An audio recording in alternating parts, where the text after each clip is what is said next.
Marcus Jones, a successful CEO, steps out of a high-end department store, filled with joy from a rare day of indulgence. Clutching designer shopping bags, he imagines the delight on his family's faces as he heads home. But that blissful moment quickly turns into a nightmare when two police officers confront him, suspecting him of theft simply because of his race. What unfolds is a harrowing experience that strips away his dignity, leaving him handcuffed and humiliated in a police station. Just when it seems all hope is lost, a powerful ally arrives, revealing Marcus's true identity.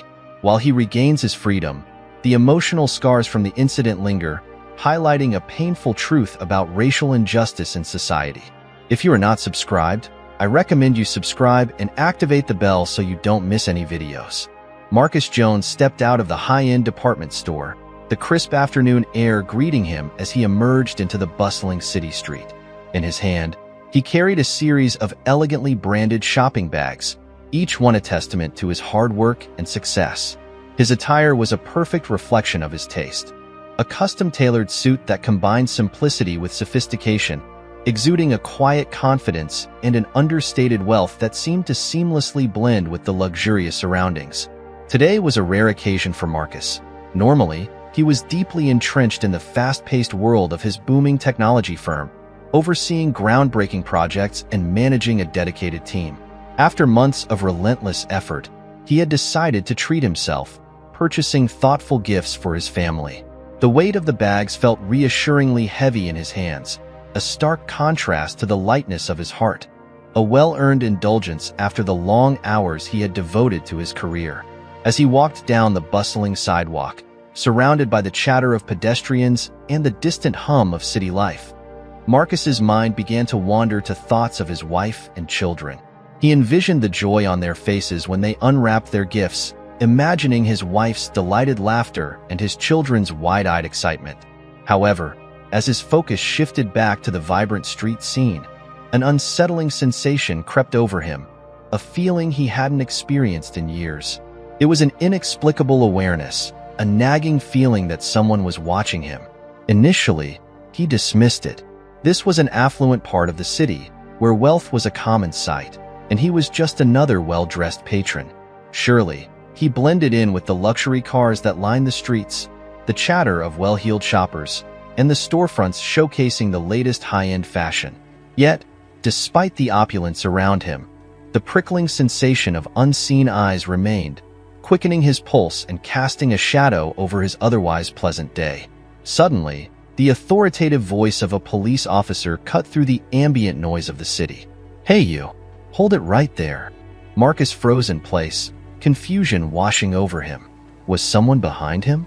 He turned slowly, only to see two police officers striding purposefully toward him, their expressions grim, their eyes locked onto him with an intensity that sent alarm bells ringing in his mind. "Is there a problem, officers?"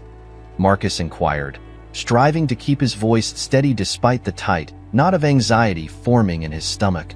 The taller of the two officers, his hand resting ominously on his holstered weapon, scrutinized Marcus from head to toe before responding. "Where'd you get those bags?" The accusatory tone was sharp, cutting through the air like a knife. Disbelief surged within Marcus. He understood immediately what this was about. The bags, symbols of wealth and success, were perceived through the lens of their biases, and in their eyes, they did not belong in the hands of a black man like him. "I bought them," Marcus replied, his voice calm yet firm, trying to assert his dignity in the face of unwarranted suspicion. "I have the receipts if you'd like to see them." The shorter officer stepped forward, a sneer twisting his lips. "Oh, I'm sure you do. Just like all the others who think they can hustle their way into stores like this." Marcus blinked, the words hitting him like a slap across the face. He had encountered prejudice before, but this blatant assumption that he was a criminal simply based on his appearance cut deeper than he anticipated. "I'm not hustling anyone," he asserted, struggling to diffuse the escalating tension. "I'm just heading to my car. I haven't done anything wrong." "Put the bags down," the taller officer commanded, his voice taking on an increasingly aggressive tone. A crowd began to gather around them, drawn by the unfolding scene. Passers-by were filming with their phones, others whispering in hushed tones. The weight of every eye felt like a physical burden pressing down on him. He hesitated for a moment, then slowly placed the bags on the ground, raising his hands slightly to signal that he posed no threat. "Turn around and put your hands behind your back," the shorter officer ordered, and Marcus's heart raced. He was acutely aware of his innocence, of the sheer injustice of this moment, but he understood all too well the dangers of resistance. Without a word, he turned, placing his hands behind his back. He felt the cold metal of the handcuffs snapping around his wrists, biting into his skin like a physical manifestation of the humiliation he was enduring. If you are still watching this video and find these stories useful, please comment number 1 below to let me know that you are still watching this video with me. Thank you for your valuable time. "You're making a mistake," Marcus said quietly, striving to keep his voice steady, though the tremor of indignation was impossible to conceal. "I haven't done anything." The officer yanked him toward the waiting squad car without a word. As Marcus was shoved into the back seat, he glanced back at the crowd. The curious faces, the bags he had left on the ground, and the growing number of bystanders capturing the entire incident on their phones. His mind raced, grappling with the surreal turn of events. How had his peaceful afternoon devolved into this nightmare? Inside the squad car, the two officers exchanged casual banter as if Marcus wasn't sitting right there, handcuffed and utterly humiliated. They didn't ask for his ID or receipts. To them, he was no longer a customer who had just enjoyed a luxurious shopping experience. He had been reduced to a mere stereotype, a black man who didn't belong in this affluent environment. "What's the charge anyway?" the taller officer muttered, glancing at his partner. "Who cares?" the shorter one replied dismissively. "We'll figure something out. Guys like him don't walk around with bags like that unless they're up to something." Marcus felt a surge of anger and despair at their cold, callous disregard for his humanity. They didn't see him as an individual, but as a living embodiment of their biases, guilty of one thing: existing while black. He inhaled deeply, striving to find his center. He had encountered high-pressure situations before, navigating the tumultuous waters of the corporate world with skill and determination. As the CEO of a leading tech company, Marcus had faced down corporate giants, battled ruthless competitors, and negotiated with critical investors. Yet, this moment felt profoundly different. This was not merely a professional challenge, it was a personal one. He wasn't just fighting for the survival of his business. He was fighting for his very dignity and sense of self-worth. As the squad car pulled into the police station, Marcus felt the harsh jolt of reality as he was yanked from the vehicle, his handcuffs biting painfully into his wrists. He kept his gaze fixed on the ground, determined to avoid the probing eyes of the officers who observed him from inside the station. Whispers trailed behind him, an incessant murmur that buzzed like a swarm of angry bees, each word dripping with judgment and disdain. As he was led to the booking desk, the tension in the air was palpable. An older officer at the desk barely acknowledged Marcus's presence, his attention focused elsewhere as the arresting officers recounted the details of Marcus's apprehension. Picked him up outside a high-end store. Expensive bags. No way he could afford them, the taller officer boasted, a note of triumph lacing his voice. The older officer raised an eyebrow, seemingly unimpressed. Got an ID on him? Without hesitation, the shorter officer retrieved Marcus's wallet from his jacket and handed it over. The older officer flipped it open, glanced briefly at the ID, and read the name aloud, his tone flat and disinterested. "Marcus Jones," he stated, the name failing to register with him. He returned the ID with a dismissive flick of his wrist. But then, in a moment that would alter the course of the interaction, Marcus spoke up. "I'm the CEO of Jones Tech," he declared quietly, his voice unwavering despite the tempest of emotions swirling within him. An unexpected silence enveloped the room, thick and heavy. The arresting officers exchanged incredulous glances, their expressions shifting from self-satisfaction to shock. The older officer behind the desk stared at Marcus, the weight of his declaration sinking in slowly. At that moment, Marcus could see it dawning on them. They had made a monumental mistake. Yet for Marcus, it felt like too little, too late. The damage had already been done. The shame of being treated like a criminal due to the color of his skin was a wound that no amount of apologies could ever heal. The awakening. Marcus sat silently on the cold metal bench in the police station, his hands still shackled behind his back. The sting of the cuffs had dulled over time, yet the sharp ache in his chest had only intensified. Humiliation enveloped him like a suffocating shroud, each second dragging on, making it feel as though time itself had come to a standstill. He observed the officers moving about the station, casually chatting with one another, their laughter echoing in stark contrast to the turmoil he felt inside. They carried on with their daily routines, oblivious to the fact that they had just dismantled a man's dignity in front of an audience of onlookers. The older officer remained at the desk, absently flipping through Marcus's ID, as if it were just another piece of paper, devoid of any significance. The arresting officers lingered nearby, their expressions a confusing blend of pride and unease, as though they were waiting for validation from their superiors, desperate for confirmation that their actions were justified. The weight of this reality pressed down on Marcus, a crushing reminder that despite all his achievements, his success, and the influence he wielded in the tech world, none of it had provided him with a shield against the harsh, ugly truths of systemic bias. Here he sat, the CEO of one of the most innovative tech companies in the country, yet the officers had not even taken the time to inquire who he was. Instead, they had seen his skin, recognized the wealth he possessed, and decided, at that moment, that he did not belong. Jones Tech, the older officer, finally spoke, his tone laced with skepticism as he squinted at Marcus's ID. Never heard of it. Marcus remained silent, feeling the burning stares of the other officers on him, as if they were waiting for him to defend himself, to justify his very presence in that space. But what was the point? Their minds had already been made up the instant they had laid eyes on him. Any explanation he offered would likely fall on deaf ears. "Are you sure this is your real name?" The older officer pressed as if Marcus might suddenly confess to a lie. With a sense of resolve, Marcus lifted his head, meeting the officer's gaze directly. "It's real. You could look it up if you wanted to," he replied firmly.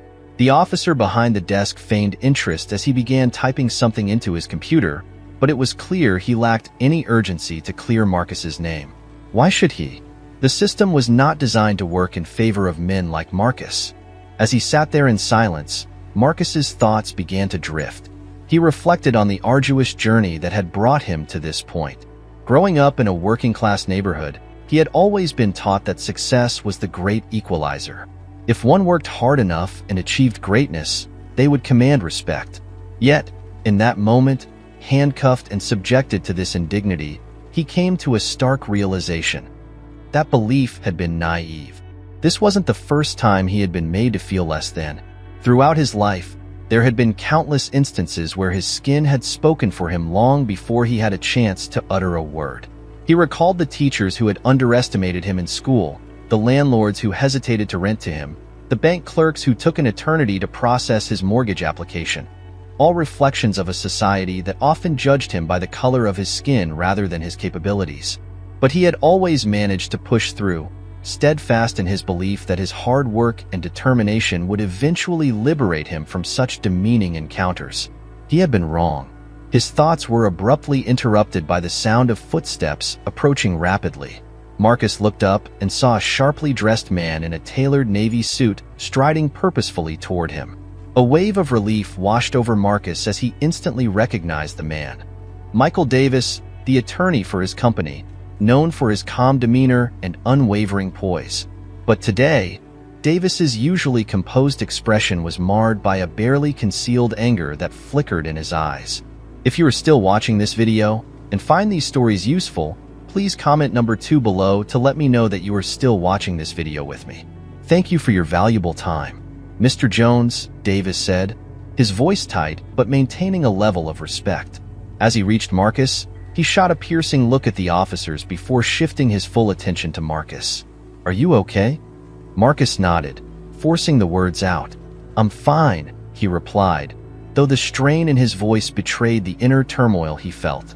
Davis turned to the officers, his tone shifting to one of controlled fury that radiated from him like an electric charge. Can someone explain to me why my client has been detained and why he's sitting here in handcuffs?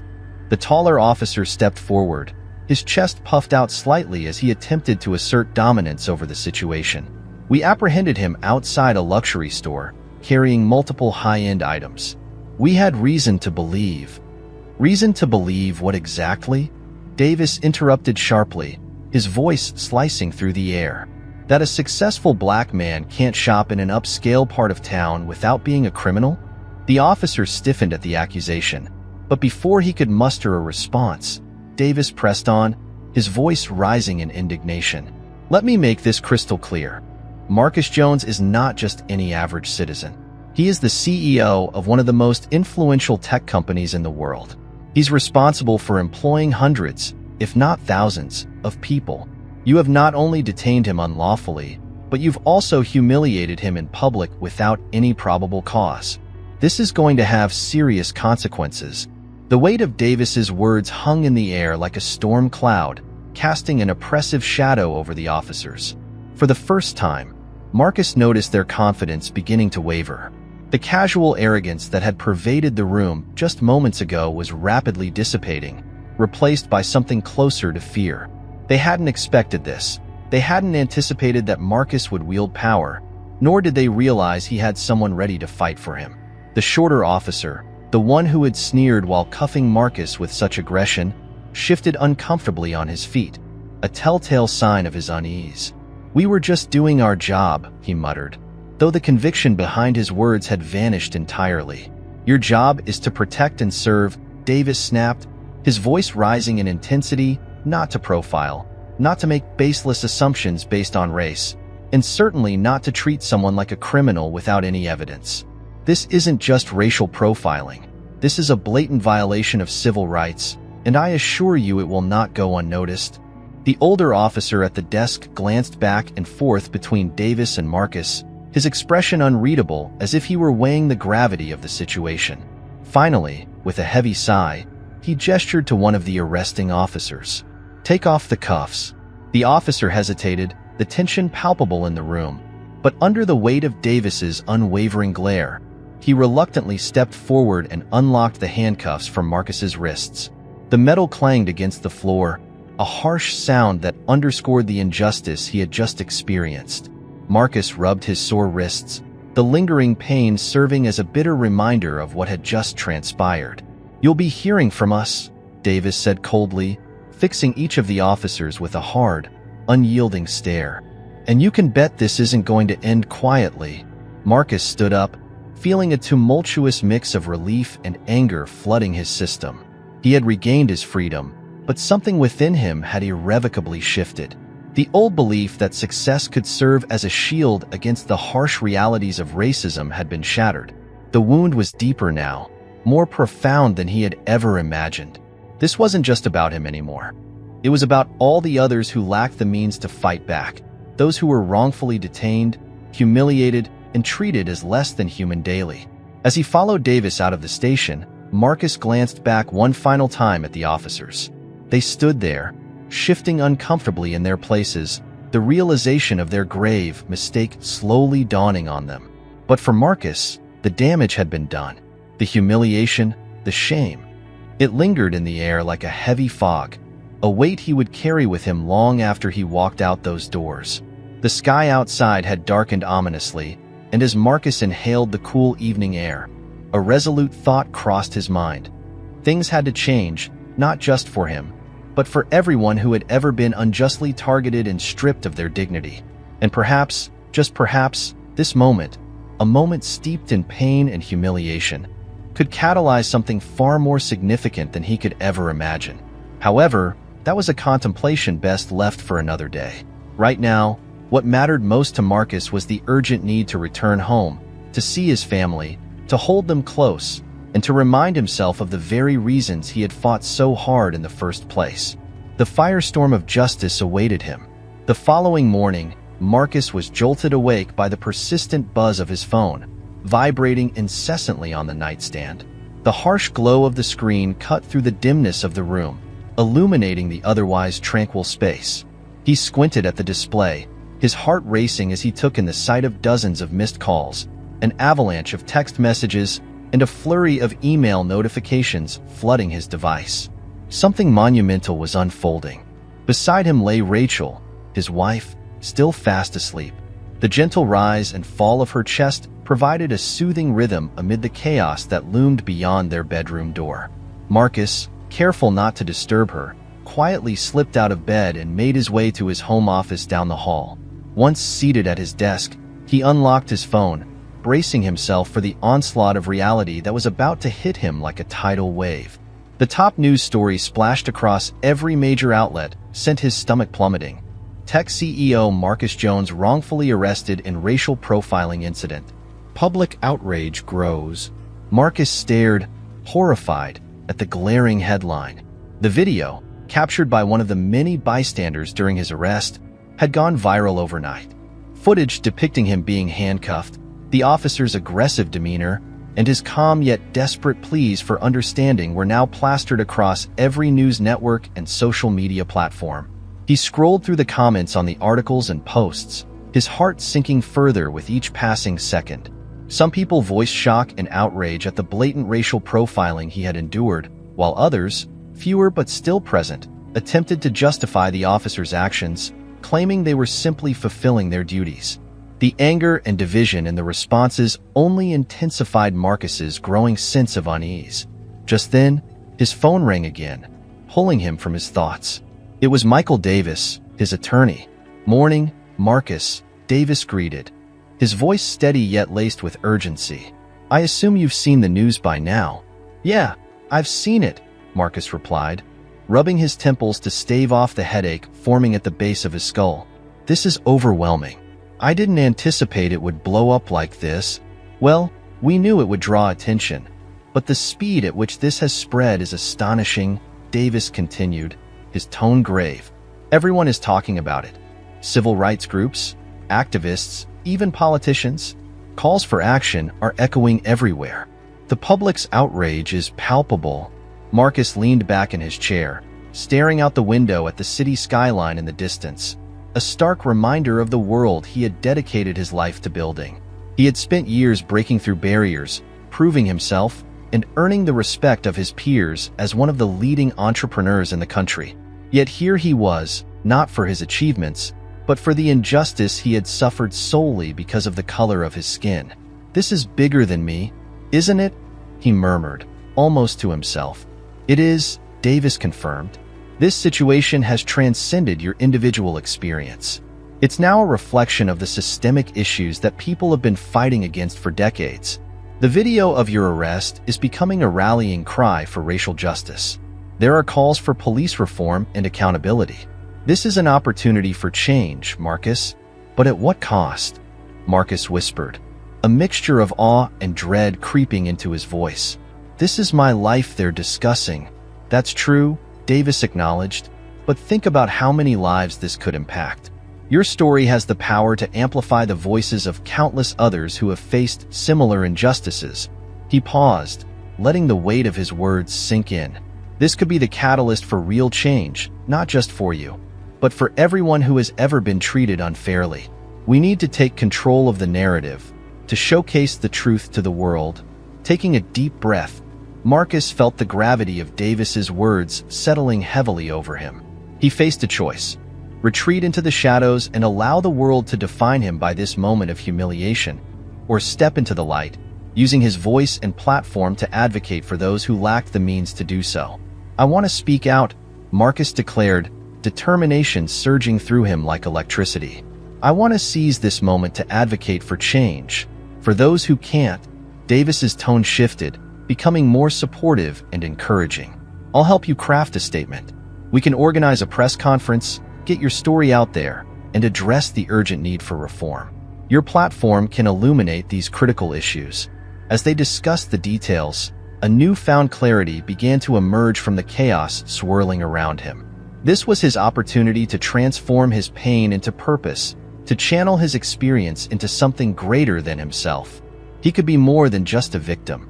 He could be a voice for change. In that moment, the weight of Davis's words resonated deeply. Marcus had always kept his focus on his business, his family, and the pursuit of success despite adversity. But now, the world was looking to him to do something more profound. His ordeal had struck a chord with millions, and it became increasingly clear that this moment demanded more than just a quiet resolution. If you are still watching this video and find these stories useful, please comment number 3 below to let me know that you are still watching this video with me. Thank you for your valuable time. I need to talk to my family first, Marcus said after a long pause, but I think it's time to take a stand. I can't let this slide, not anymore. Good, Davis replied, his voice infused with a note of approval that cut through the tension of the conversation. I'll begin preparing the legal documents immediately. We need to ensure that this isn't just another story that fades into the background without making a difference. You have the platform, Marcus. Now it's time to use it to amplify our message. After hanging up the phone, Marcus remained seated for a few moments, enveloped in silence as he absorbed the gravity of the situation. It was one thing to experience injustice firsthand, to feel its weight pressing down on his shoulders, but it was an entirely different matter to find himself in a position to confront that injustice head-on. He couldn't help but wonder how his family would react to the news. Rachel, he knew, would undoubtedly stand by his side, but his thoughts turned to their children. How would they feel about their father suddenly thrust into the spotlight of a national controversy? Gathering his thoughts, Marcus returned to the bedroom where Rachel was awake now, sitting up in bed with her tablet in hand. The glow from the screen illuminated her face, revealing an expression that danced between concern and anger. I saw the video, she said softly, her eyes locking onto his. I can't believe this happened to you. To us? It's unimaginable. Marcus settled onto the edge of the bed, reaching out to take her hand, feeling the warmth of her touch grounding him. I didn't want to drag you into this mess, he admitted, the weight of his guilt palpable in his voice. Marcus, Rachel said firmly, squeezing his hand with determination, this is our life too. You didn't drag us into anything. This isn't your fault. What they did to you is disgusting, and people need to see that. If we don't fight back now, when will we? Her voice was resolute, a rallying cry that sparked a fire within him. He nodded slowly, feeling the tension in his chest ease slightly as her words sank in. Davis thinks we should take legal action, he explained. This could be a turning point, not just for us, but for the larger fight against racial profiling and police misconduct that has plagued our society for far too long. Rachel's brow furrowed in thought, her expression serious. I agree, but we have to be prepared for what comes next. This could get messy, and the spotlight is already on you. Are you ready for that? Her concern was palpable, and he could see the weight of it resting on her shoulders. Marcus sighed, rubbing his face with both hands, feeling the gravity of the situation wash over him. I don't know if anyone can truly be ready for something like this, but I know we can't stay silent, not this time. Silence has only allowed these injustices to persist. Rachel leaned forward, kissing his forehead gently, a gesture of love and solidarity. Whatever you decide, I'm with you. We'll face it together, no matter how difficult it becomes. The rest of the day passed in a whirlwind of phone calls, emails, and media inquiries that swirled around him like a storm. Civil rights organizations reached out, extending offers of support, while news outlets clamored for interviews, each eager to capture his story. But Marcus wasn't ready to make any public statements yet.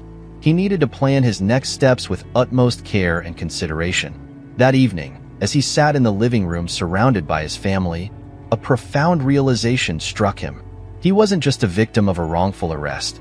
He had unwittingly become a symbol of a much larger problem, a problem that demanded attention and action, and symbols, he understood, held power. The following day, Marcus stood alongside Davis outside the courthouse, a media frenzy swirling around them as cameras flashed and reporters jostled for position. The building had become a battleground of sorts, with the media eagerly capturing every moment of the unfolding story. Taking a deep breath, Marcus glanced at Davis beside him, who offered a reassuring nod. This was it, the moment where he would begin his fight, not just for himself, but for every person who had been mistreated, wrongfully accused, or abused because of the color of their skin. As the cameras clicked and reporters shouted questions, Marcus stepped forward, speaking into the sea of microphones that loomed before him. "My name is Marcus Jones," he began, his voice steady and unwavering. "I am here today not just as a victim of an unlawful arrest, but as a man who believes deeply in justice. What happened to me was wrong, but it is part of a much larger issue, one that affects countless individuals across this country every single day. Racial profiling and police misconduct are not new problems, but they are issues we can no longer afford to ignore." The crowd quieted, their collective attention hanging on his every word. "I have worked my entire life to achieve success, to overcome obstacles, and to break barriers that were placed before me. Yet even in the face of all that success, I was reduced to nothing more than a stereotype in the eyes of the officers who arrested me. This is not just about me. This is about every black man, woman, and child who has been judged, mistreated, and dehumanized simply for existing." Marcus paused for a moment, allowing the weight of his words to sink in. He felt the intensity of the moment settle over him, along with the responsibility that came with it. "I will not let this go unanswered," he continued, the determination in his voice rising. "We will pursue justice, not just for me, but for everyone who has suffered under the weight of systemic racism. It is time for change. It is time for accountability, and I will not stop until we achieve both." The crowd erupted into applause, a thunderous wave of sound that washed over Marcus like a warm embrace. As he stood there, enveloped by the bright glare of flashing cameras and the soft murmur of supportive voices, a profound realization washed over him. This was only the beginning. The battle for justice was far from over, but for the very first time, a flicker of hope ignited within him. He understood that he was no longer just fighting for his vindication. He was fighting for something far greater than himself, something that had the potential to bring about the meaningful change that so many had yearned for. The legal battlefield. The morning sun streamed through the large windows of Marcus' office, casting long, dramatic shadows on the polished wooden floor. What was usually a sanctuary of ideas and innovation had transformed into a war room for a battle Marcus had never anticipated having to fight. He stared at the chaotic array of papers strewn across his desk. Legal documents, statements from prominent civil rights organizations, and meticulously compiled reports detailing an alarming number of similar cases involving wrongful arrests and systemic racial profiling. Each document served as a stark reminder of the formidable fight that lay ahead. Marcus had always placed his faith in systems. He had built his company on a solid foundation of order, strategy, and innovation, nurturing a belief that hard work would yield just rewards. But now, the very system he had once trusted and believed in had turned against him. The impending legal battle wasn't merely about clearing his name. It was about dismantling a deeply entrenched system of injustice that had ensnared countless lives, including his own. He leaned back in his chair, rubbing his temples in a futile attempt to ease the tension that had taken up residence there. His mind raced with thoughts of the lawsuit he and his friend Michael Davis were meticulously preparing to file. This case represented so much more than personal restitution. It was a clarion call to hold the police department accountable for their actions and to ensure that the grave injustices he had experienced would not befall anyone else. He was resolute in his determination to see this fight through to the bitter end. Yet the weight of this responsibility felt overwhelmingly heavy on his shoulders. A soft knock at the door jolted him from his turbulent thoughts. Rachel entered the room, her face a blend of concern and quiet determination. She had been a steadfast ally throughout this tumultuous ordeal, her unwavering support a source of strength. But as he looked at her, Marcus could see the toll that this fight was taking on her spirit as well. "Are you okay?" she asked, taking a seat across from him at the cluttered desk. "You've been up since dawn." "I'm fine," Marcus replied, though the strain in his voice betrayed him. "Just thinking." Rachel's gaze fell on the mountain of papers littering his desk. "This is bigger than we ever thought it would be, isn't it?" Marcus nodded slowly, feeling the weight of her words. "Much bigger. I knew this case would draw attention, but I had no idea it would escalate to this level." He gestured toward the growing pile of documents, each one a testament to the collective outrage simmering beneath the surface. Every civil rights organization in the country seems to want to join this fight. They're all clamoring for reform and justice. "I know we must take this on." but it feels like the weight of the world is resting squarely on my shoulders." Rachel reached across the desk, her hand enveloping his in a comforting grip.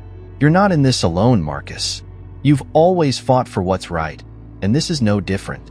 The only difference now is that people are watching. They're looking to you to be the voice of change, and I have every confidence that you're strong enough to rise to this challenge." Her words provided a flicker of comfort, yet Marcus could not shake the profound sense of responsibility pressing down on him. He had never aspired to be a symbol for a movement, yet here he stood, at the forefront of a battle that extended far beyond his own painful experience. He was fighting for justice, not merely for himself, but for every person who had ever been wrongfully judged, harassed, or mistreated by a system that should have protected them. Later that day, Marcus gathered with Michael Davis and a team of civil rights lawyers in a spacious conference room at Davis's law firm.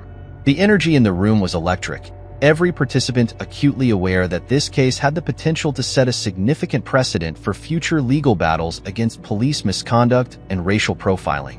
Standing at the head of the table, Davis commanded attention, a stack of meticulously organized folders positioned in front of him. As he outlined their strategy, a sense of urgency and determination filled the air. Each person in that room keenly aware that they were on the brink of something monumental. "We're going to file a federal civil rights lawsuit," Davis declared, his voice resonating with authority and resolve. "We will be suing the police department and the individual officers involved for wrongful arrest, false imprisonment, and racial discrimination. This fight goes beyond seeking monetary compensation. It's about instigating systemic change that will resonate far and wide." If you are still watching this video and find these stories useful, please comment number 4 below to let me know that you are still watching this video with me. Thank you for your valuable time. Angela Lewis nodded thoughtfully in agreement. This case could become monumental in the fight for justice. If we emerge victorious, we'll have the leverage to advocate for vital reforms within the police department and potentially even extend our influence to the state level. Our aim isn't merely to punish those officers. It's to ensure that comprehensive policies are enacted to prevent such injustices from occurring again in the future. Marcus listened intently to their discussion, but his thoughts kept drifting back to the traumatic moment of his arrest. He could still vividly recall the weight of the handcuffs digging into his wrists, the cold, unyielding metal biting into his skin. The humiliation he had felt at that moment was something that no amount of money or legal victories could easily erase. Yet, he understood that this fight was about much more than just his personal experience. It was about the countless individuals who lacked the resources or the platform to challenge their mistreatment. "What kind of timeline are we looking at for this lawsuit?" Marcus asked, breaking the silence that hung heavily in the room. Davis glanced at Angela before responding. "It's hard to say for certain. These types of cases can often take months, and sometimes even years, to resolve, especially if the police department decides to mount a vigorous defense. However, we believe we have a strong case, and given the public attention surrounding this situation, they may feel more inclined to settle sooner rather than later." Marcus shook his head resolutely. "I don't want a settlement. I want this to go to court. I want the truth to be laid bare for everyone to see, and I want people to understand just how deeply ingrained this problem is within the system." Angela leaned forward, her expression grave yet supportive. "That's a courageous stance, Marcus, and I truly respect your conviction. But you need to brace yourself for the uphill battle that lies ahead. The police department won't capitulate easily. They'll mount a fierce resistance, and they'll do everything in their power to discredit you.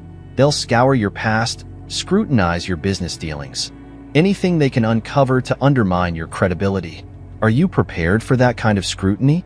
Marcus took a deep breath, feeling the weight of her words settle heavily upon him.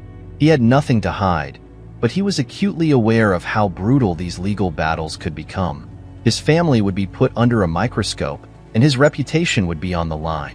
Still, he knew that this fight was necessary. The system needed to be held accountable for its actions. "I'm ready," he said firmly, determination burning in his eyes. "Whatever they throw at me, I can handle it. But I won't allow them to sweep this under the rug. This fight isn't just for me. It's for everyone who has suffered in silence." As the meeting continued, the lawyers meticulously outlined their strategy, detailing how they would gather evidence, interview witnesses, and construct a case that would be impossible to overlook.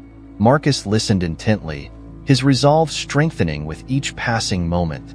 He had spent his entire life building something out of nothing, navigating obstacles, and breaking through barriers. This was just another challenge, one that he was more than willing to confront head-on. After the meeting concluded, Marcus returned home, feeling the weight of the day pressing down on him like a heavy cloak. He walked into the living room, where his 2 children were perched on the couch, engrossed in a movie. His daughter, Kayla, noticed him first and immediately paused the film, her face lighting up. "Daddy!" she exclaimed, jumping up to wrap her arms around him in an enthusiastic hug. Marcus knelt, enveloping her in his embrace, feeling the tension in his shoulders begin to dissipate, if only for a fleeting moment. "How was your day?" he asked softly, looking affectionately at both Kayla and his son, Jordan, who was sitting quietly. Kayla's eyes sparkled with excitement as she recounted her day. "We had a school assembly today, and they talked about your case, Daddy. Everyone was saying how brave you are." Marcus smiled at her words, though a pang of sadness tugged at his heart.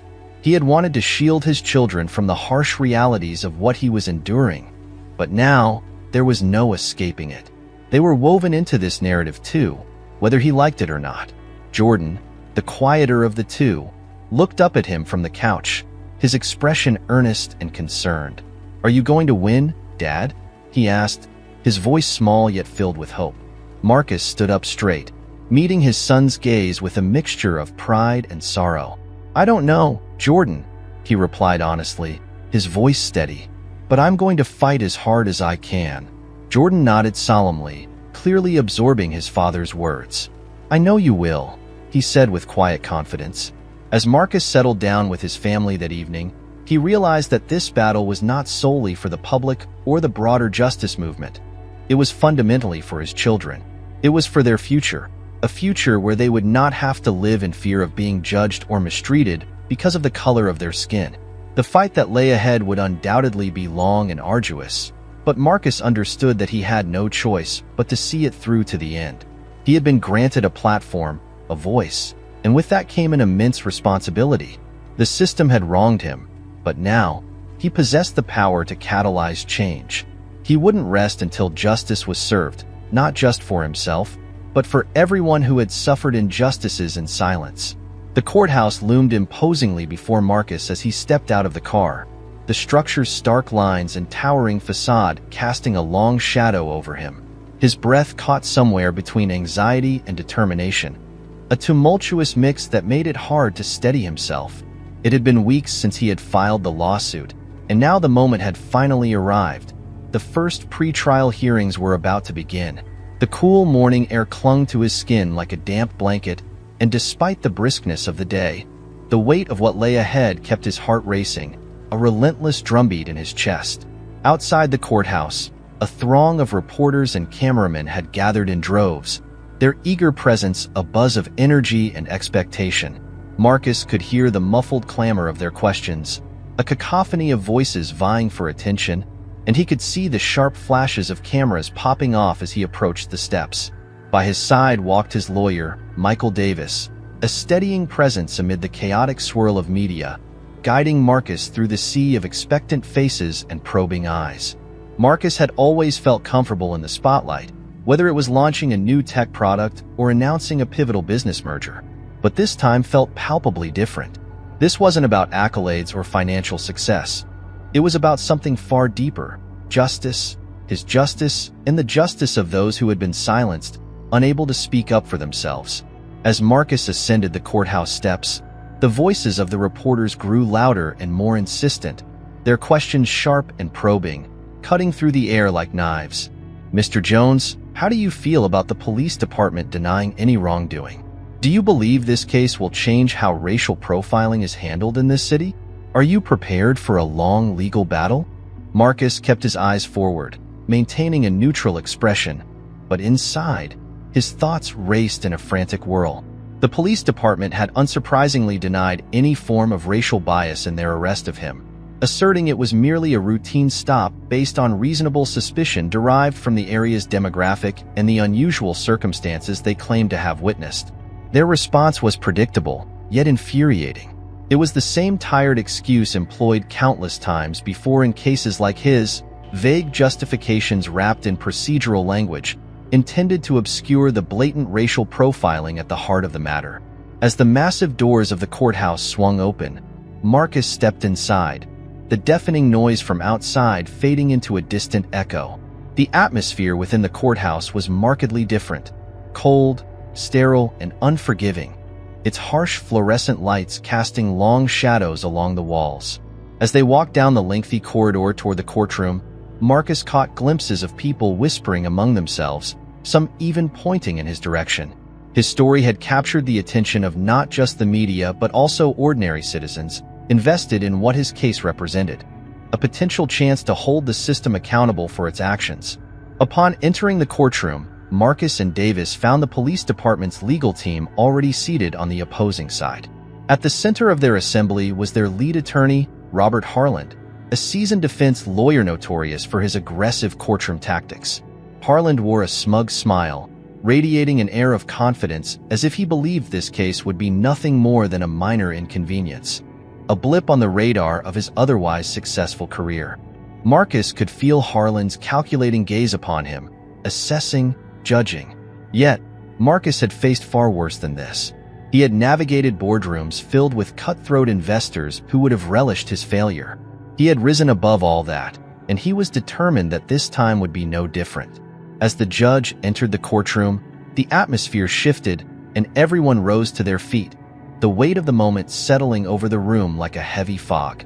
Marcus took his seat, his heart now beating steadily, the initial adrenaline transforming into a resolute determination. He was ready. This was the beginning of a long fight, but he was prepared to see it through to the end. The pre-trial hearing commenced with both sides presenting their arguments. The police department's attorneys argued assertively, asserting that their officers had acted well within the scope of their duties. They insisted they had reasonable suspicion based on the high-end shopping area where Marcus had been, coupled with the suspicious behavior they claimed to have observed. They contended that the arrest had nothing to do with race, asserting that the officers were merely following established protocols. If you are still watching this video and find these stories useful, please comment number 5 below to let me know that you are still watching this video with me. Thank you for your valuable time. But when Davis stood to respond, his voice rang out with clarity and purpose, cutting through the courtroom's tension. He laid out the facts of the case with precision, methodically dismantling the police department's flimsy defenses piece by piece. He highlighted the officers' refusal to check Marcus's identification or receipts, their dismissive attitudes during the encounter, and the racial undertones of their behavior that were impossible to ignore. Davis wasn't merely arguing a legal case.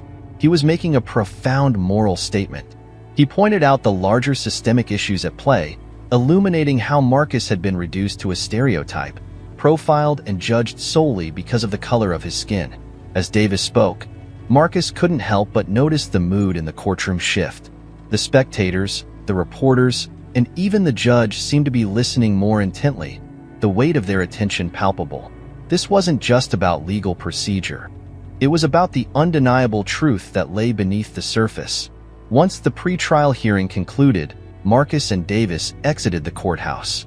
The reporters were still waiting, their cameras aimed directly at him, their microphones poised to capture his every word. This time, Marcus was ready to speak out. He paused at the top of the steps, the cold stone beneath his feet grounding him. Turning to face the press, he took a deep breath, his voice calm but imbued with conviction. "This isn't just about me," Marcus began, the weight of his words hanging in the air. "This is about a system that has allowed racial profiling and discrimination to thrive unchecked. What happened to me happens to thousands of people every day, but most of them don't have the platform or the resources to fight back. That's why I'm standing here today, not just for myself, but for everyone who has ever been wrongfully judged because of the color of their skin." The crowd of reporters fell into an anticipatory hush, each individual hanging on Marcus's every word, their pens poised and cameras ready. He took a moment to absorb the gravity of the situation, his eyes sweeping across the sea of faces. "I'm not backing down," he declared with conviction, his voice firm and unwavering. And I won't stop until the system changes. Until we can all walk down the street without being treated as suspects simply because of who we are." The weight of his message hung in the air, charged with emotion. "I'm ready for this fight," he continued, his gaze unwavering, "and I hope you are too." The sound of camera shutters clicked in rapid succession, the murmurs of reporters bubbling to life once again as Marcus and his lawyer, Davis, made their way toward the waiting car. As the doors swung shut behind him, Marcus exhaled deeply, releasing the tension that had built up inside him. He was acutely aware of the immense pressure weighing down on him. The trial looming ahead, the relentless media scrutiny, and the public's soaring expectations. It all felt like a heavy mantle draped across his shoulders, yet within that weight, he also found a sense of clarity and purpose. He was fighting for something far greater than his own experience. He was advocating for a profound societal change. That thought fueled him, giving him the strength to press forward. Later that evening, Marcus found solace in his living room, the soft glow of the sprawling city skyline shimmering through the large windows, a stark contrast to the chaos outside.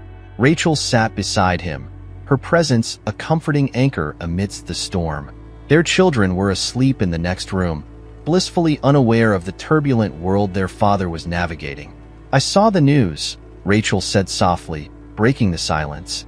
"You did well today." "Thanks," Marcus replied, leaning his head back against the plush couch, his eyelids heavy with fatigue. "But this is just the beginning. I know this is going to take time." Rachel nodded in understanding, her eyes reflecting a blend of concern and admiration. "I know, but I also believe you're doing the right thing. People are watching, Marcus. They're inspired by you." He offered her a faint smile, but he could feel the exhaustion of the day creeping in. "I hope so. I want this to mean something significant. I don't want this to just be about me. It needs to resonate beyond my individual experience." Rachel nestled her head on his shoulder, providing a warmth that enveloped him like a blanket. "It already is," she assured him, her voice steady and reassuring. As the night deepened and the city lights twinkled like stars, Marcus found himself lost in thought, the flickering glow casting soft shadows in the room. The case had ignited a national conversation about racial profiling and police misconduct, but he understood that the legal battle was merely in its infancy. He braced himself for the inevitable onslaught. The police department's lawyers were known for their tenacity and would fight tooth and nail to protect their reputation. He was all too aware that they would dig into every aspect of his past, his business dealings, his personal life, anything they could find to discredit him. Yet, Marcus had faced adversity before, and he had always emerged resilient. This fight, however, felt markedly different. It transcended the realms of financial gain or business dealings. It was about justice, about dismantling the very system that had wronged him and countless others like him. He recognized the road ahead would be fraught with challenges, yet he felt an unwavering resolve within him. He was ready to face whatever came next. In the weeks that followed, his calendar was filled with back-to-back meetings, strategy sessions, and depositions. The police department's defense team was relentless in their efforts, employing every tactic they could think of to undermine his case. However, Marcus and Davis remained steadfast, meticulously preparing for each confrontation. As the trial date loomed closer, the tension escalated, both within the courtroom and in the media. Protests erupted throughout the city, with demonstrators demanding justice for Marcus and calling for sweeping reforms in policing practices. Civil rights leaders rallied around his case, elevating Marcus's story as a powerful symbol of the broader fight against systemic racism. In an unexpected turn of events, Marcus found himself at the center of a burgeoning movement, a role he had never envisioned for himself but was gradually coming to embrace. One afternoon, as he prepared for another round of legal meetings, his phone buzzed with a message that caught him off guard. It was from an old friend, someone he hadn't spoken to in years, Andrew Phillips, a former classmate from his university days. Andrew had carved out a niche for himself as a prominent activist, tirelessly working with various organizations to fight for racial justice. Although they had lost touch over the years, it was clear that Andrew had been following Marcus's case closely. The message was succinct yet powerful. "I'm proud of you, Marcus. We're behind you, and if you need anything, Support, resources, anything, don't hesitate to reach out. This fight is our fight, and we'll see it through together. Marcus felt a surge of warmth at the words, a reminder that he was not alone in this struggle. Marcus stared at the message for a long moment, feeling a deep sense of gratitude wash over him. It was a profound realization. This battle he was facing was not solely his own. It was part of a larger, collective struggle that individuals like Andrew had been courageously fighting for years, often at great personal cost. With this newfound understanding, Marcus recognized that he now had an opportunity to contribute to that fight in a meaningful and impactful way, a chance to stand alongside those who had come before him. With a renewed sense of determination coursing through him, Marcus stood up, steeling himself to confront whatever challenges lay ahead. The legal battlefield was a harsh and unforgiving place, filled with obstacles that could easily overwhelm even the strongest resolve. But he was no longer alone. He had allies, both old friends and newfound supporters, who were ready and willing to stand with him. Together, they would navigate the complexities of this fight and see it through to the end, no matter how daunting it might prove to be.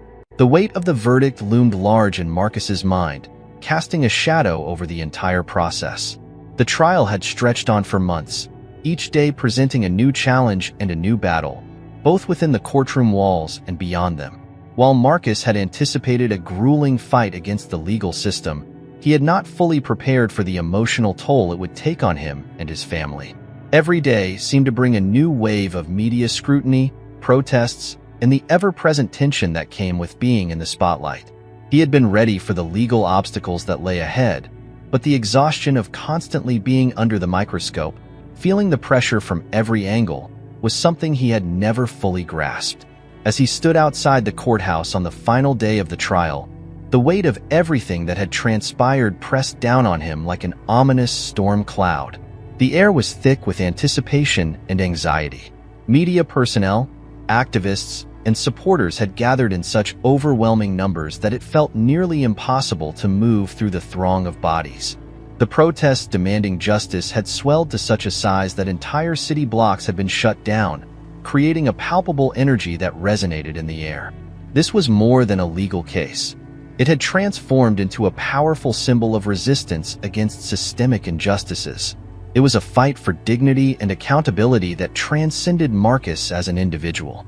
As he glanced around at the sea of passionate faces, he noticed some held signs emblazoned with slogans like "Justice for Marcus Jones" and "End Racial Profiling Now."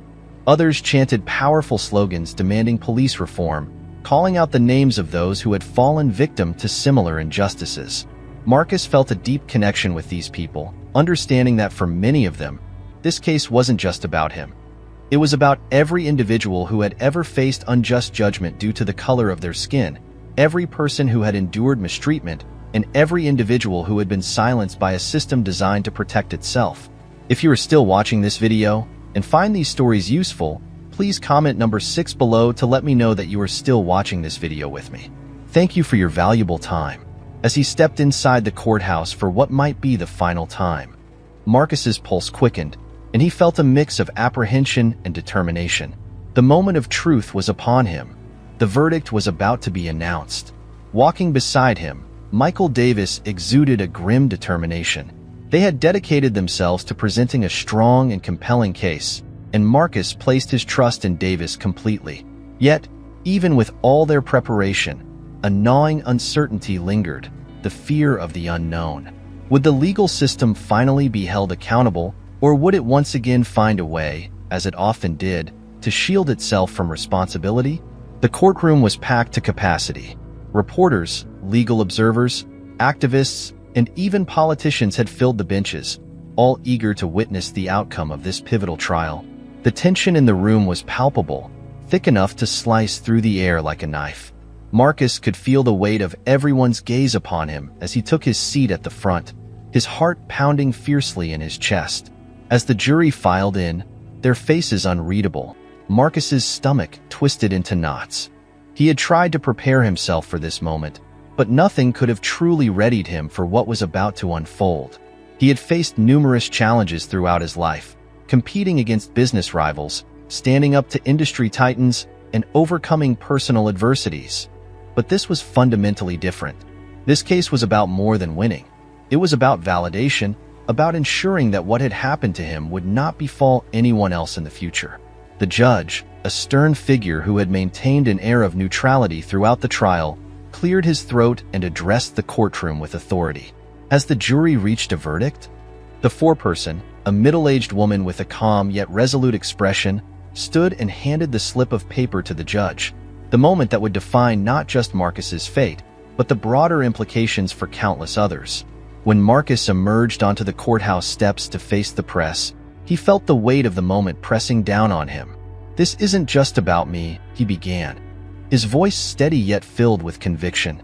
"This is about a system that has allowed racial profiling and discrimination to thrive unchecked for far too long. What happened to me happens to thousands of people every single day, but most of them lack the platform or resources to fight back. That's why I'm standing here today, not just for myself, but for everyone who has ever been wrongfully judged because of the color of their skin." The bustling crowd of reporters gradually fell silent, their eager eyes fixed on Marcus as if he held the key to a mystery that had captivated them all. "I'm not backing down," Marcus declared with determination, his gaze sweeping across the sea of faces before him. Each word resonated with a fierce conviction as he continued, "I won't stop until the system changes, until every one of us can walk down the street without being treated like suspects solely based on our identity." His voice grew stronger, fueled by the passion of his cause. "I'm ready for this fight, and I sincerely hope you are too." The moment he finished, the cameras erupted into a flurry of flashing lights, illuminating the intensity of the situation. Murmurs of the reporters filled the air once more, a buzzing undercurrent of anticipation and curiosity, as Marcus and his attorney, Davis, made their way through the throng toward the waiting car. As the heavy door of the vehicle swung shut behind him, Marcus exhaled deeply, the sound escaping like a deflated balloon. The weight of the trial hung over him like a storm cloud, heavy and oppressive. The relentless media scrutiny and the soaring public expectations felt like an anchor dragging him down. Yet, amidst the chaos, he discovered a profound sense of clarity. He realized he was fighting for something far greater than himself, a justice movement that could reshape lives and communities.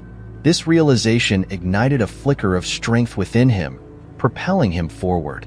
Later that evening, as the sun dipped below the horizon and the soft glow of the city skyline cast a warm light through the expansive windows of his living room, Marcus found solace in the familiar presence of his partner, Rachel, who sat beside him. Her calming energy provided a much-needed anchor amidst the turbulence.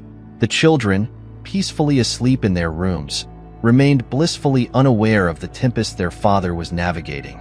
"I saw the news," Rachel said softly, her voice barely above a whisper. "You did well today." "Thanks," Marcus replied, leaning his head back against the plush couch, letting the fatigue of the day wash over him. "But it's just the beginning. This fight is going to take time and resilience." Rachel nodded, her expression serious but supportive. "I know that, but I also know you're doing the right thing. People are watching, Marcus. They're inspired by you and your courage." A faint smile crept onto Marcus's lips, though it barely masked the weariness etched on his face. "I hope so. I want this to mean something beyond just my own experience. It has to be bigger than that." Rachel shifted closer, resting her head gently on his shoulder. "It already is, you know. You're igniting change."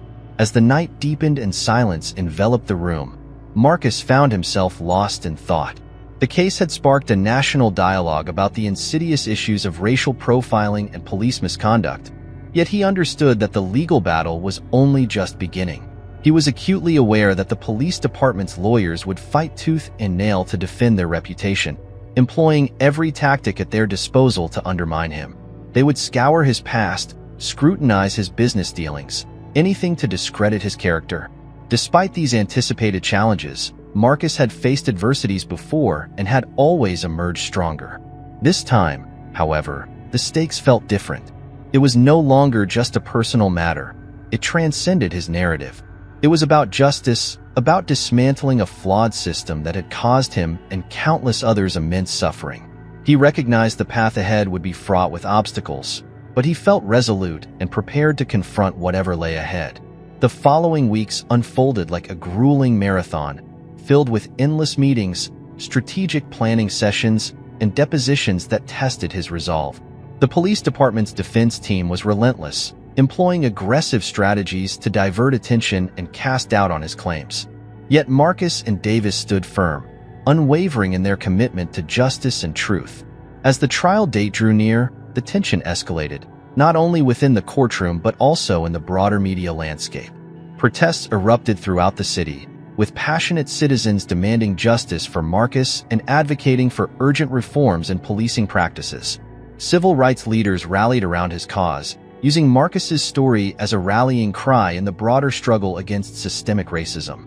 Suddenly, Marcus found himself at the epicenter of a movement, a role he had never anticipated, but one that he was starting to embrace wholeheartedly. One afternoon, just as Marcus was preparing for another round of intense legal meetings, his phone buzzed insistently, interrupting his thoughts. Glancing at the screen, he saw an unexpected message from an old friend he hadn't heard from in years, Andrew Phillips. Andrew had been a classmate during their university days and had gone on to become a prominent activist dedicated to fighting for racial justice and equity across the nation. Though the two had lost touch over the years, it was evident that Andrew had been closely following the developments of Marcus's case. The message was clear and impactful. "I'm proud of you, Marcus. We are standing firmly behind you, and if you find yourself in need of anything, be it support, resources, or simply a listening ear, please do not hesitate to reach out. This fight is not just yours. It is our fight, and together we will see it through to the end." Marcus gazed at the message, his heart swelling with a profound sense of gratitude and appreciation. At that moment, a realization washed over him like a refreshing tide. This battle he was engaged in was far from a solitary struggle. It was part of a broader, more significant movement, one that dedicated individuals like Andrew had been valiantly championing for years. Suddenly, Marcus recognized that he now had a meaningful opportunity to contribute to this crucial fight, to add his voice and efforts to a cause that resonated deeply with countless others. With this renewed sense of purpose igniting a fire within him, Marcus rose to his feet, brimming with determination and resolve, ready to confront whatever challenges lay ahead. The legal battlefield loomed before him, a harsh and unforgiving environment where the stakes were high and the outcomes uncertain. Yet, he found solace in the fact that he was not alone. He had a network of allies, both old friends and new supporters, who were prepared to stand alongside him in this fight. Together, they would navigate the trials ahead and see this journey through to its conclusion. The trial had dragged on for months, each passing day presenting a fresh set of challenges and battles, not only in the courtroom but also in the world outside its walls. While Marcus had anticipated a grueling legal fight, he had not fully grasped the emotional toll that this process would extract from him and his family. Each day felt like a new wave crashing down upon them, bringing with it an onslaught of media scrutiny, public protests, and an undercurrent of tension that permeated their lives. He had been braced for the legal hurdles that lay ahead, but the exhaustion that came from being relentlessly under the microscope was something he had never expected. Now, as he stood outside the courthouse on what could be the final day of the trial, the weight of all that had transpired pressed heavily upon him like a dark storm cloud looming overhead. The air around him was thick with anticipation and anxiety. A large crowd had gathered, media personnel, activists, and steadfast supporters, creating a sea of faces that made it difficult for Marcus to navigate through. The protests calling for justice had grown so vast that entire city blocks had been closed off, transforming the area into a focal point for collective action. What had begun as a legal case had evolved into a powerful symbol of resistance, representing a relentless fight for dignity, justice, and accountability. Marcus took a moment to glance around at the multitude of faces surrounding him. Some individuals held signs emblazoned with phrases such as "Justice for Marcus Jones" and "End racial profiling now." Others were chanting slogans, demanding sweeping police reforms, and passionately calling out the names of those who had fallen victim to similar injustices. At that moment, Marcus understood that for many gathered here, this case transcended his struggle. It stood as a testament to every person who had ever been judged solely by the color of their skin, every individual who had faced mistreatment, and every voice that had been silenced in the face of injustice. If you are still watching this video and find these stories useful, please comment number 7 below to let me know that you are still watching this video with me. Thank you for your valuable time. As he stepped into the courthouse, possibly for the last time, his heart raced with anticipation and trepidation. The moment of truth was drawing near. The verdict was about to be revealed. Beside him walked his attorney, Michael Davis, whose face was set in a mask of grim determination. They had poured every ounce of effort into constructing a strong case, and Marcus placed his complete trust in Davis's expertise and judgment. However, despite their extensive preparation, a gnawing uncertainty lingered in the back of Marcus's mind. The fear of the unknown loomed large. Would the justice system finally be held accountable for its actions, or would it, as had happened so often in the past, find a way to protect itself at the expense of truth and justice? Inside the packed courtroom, the atmosphere was charged with tension. Reporters, legal observers, activists, and even politicians filled the benches, all eager to witness the outcome of this pivotal trial. The palpable tension hung in the air, so thick that it felt as if one could cut through it with a knife. As Marcus took his seat at the front, he could sense the weight of countless eyes upon him, his heart pounding in his chest like a war drum. When the jury entered, their expressions inscrutable, his stomach twisted in knots. He had tried his best to prepare himself for this moment, yet nothing could have truly readied him for the emotional upheaval that was about to unfold. Throughout his life, Marcus had confronted a multitude of challenges: fierce business rivals intent on undermining him, formidable industry titans wielding their power, and personal adversities that tested his resilience at every turn. Yet, at this moment, he recognized that what lay before him was unlike anything he had faced before. This battle transcended mere victory. It was about something deeper. It was about validation and justice, ensuring that the harrowing experience he endured would not befall anyone else. The judge, a stern and authoritative figure who had upheld an air of impartiality throughout the trial, cleared his throat, drawing the attention of everyone present in the courtroom. Has the jury reached a verdict? He inquired, his voice steady and commanding. Marcus felt his heart race as he studied every subtle movement, every slight shift in the atmosphere around him. His breath caught in his throat. The judge meticulously unfolded a piece of paper, scanning its contents with a focused intensity. He then raised his gaze, his expression inscrutable, revealing nothing of the weighty decision that lay in his hands. In the case of Marcus Jones versus the City Police Department regarding the charges of wrongful arrest, false imprisonment, and racial discrimination, the judge paused for a moment that felt eternal, and in that fleeting second, time appeared to freeze. Marcus's heart pounded violently in his chest, each beat echoing like a drum in his ears. We, the jury, find the defendants guilty. For a heartbeat, Marcus could hardly draw a breath. The word guilty hung in the air like a thunderclap, reverberating through the courtroom with an electric intensity. Then, in a sudden rush, it was as if a dam had burst, releasing the flood of emotions he had kept tightly contained. Guilty. They had won. The courtroom erupted in an explosion of noise. Reporters sprang from their seats, eager to relay the monumental news, their excitement palpable as they jostled for position. Outside, the crowd that had been anxiously following a live feed of the proceedings erupted in jubilant cheers that reverberated against the very walls of the courthouse. Marcus could hear the chants of "justice" and "no more profiling" rising in a crescendo, each shouting a testament to the significance of this moment. Davis, his steadfast attorney, clapped Marcus on the shoulder, a rare and genuine smile breaking through his usually stoic facade. "We did it, Marcus," he exclaimed, the joy in his voice palpable. "We did it."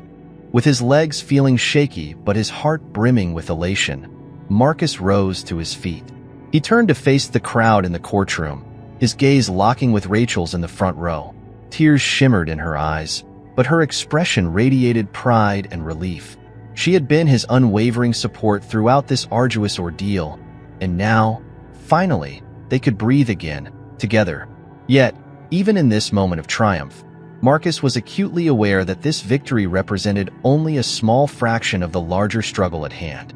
While it was indeed a symbolic win, it was essential to recognize that the battle was far from over. This was merely the beginning of a more significant fight, one aimed at dismantling the systemic injustices that had wronged so many individuals like him. Marcus had always been a man of results, and now, armed with this victory, he understood that there was much work to be done. In the days that followed the verdict, life moved at a whirlwind pace. Media outlets across the nation plastered Marcus's face on their front pages, heralding the case as a historic milestone in the relentless fight against racial injustice. Yet, alongside the accolades came an equally intense wave of scrutiny. Critics began to question the implications of the verdict and its potential impact on policing practices moving forward.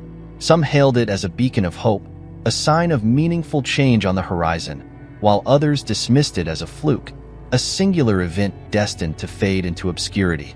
The conversations surrounding his case became a litmus test for the state of justice in America, and Marcus knew that this was just the beginning of a broader dialogue. Marcus harnessed this newfound attention to amplify the powerful message underlying the verdict he had fought so hard for. He took to the stage at rallies, using his voice to share his story, not merely as a personal account of the injustices he had faced, but as a rallying cry for all those who had been adversely affected by systemic racism. The journey to this moment had been fraught with difficulties and challenges, but now he found himself with a platform to advocate for change.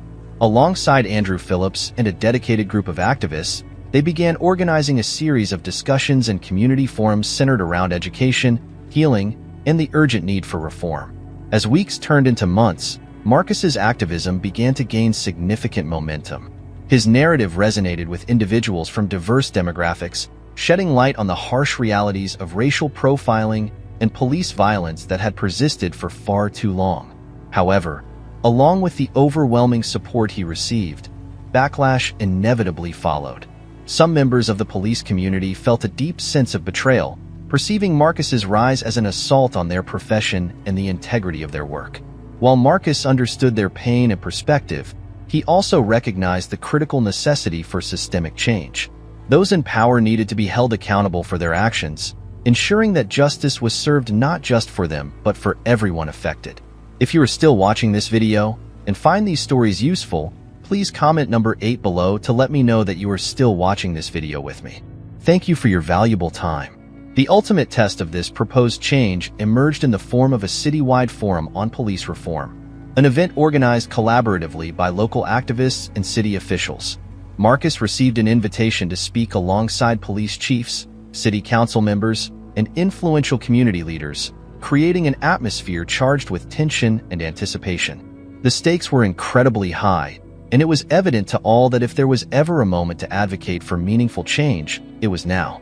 As he prepared for the forum, Marcus felt the weight of the occasion bearing down on him.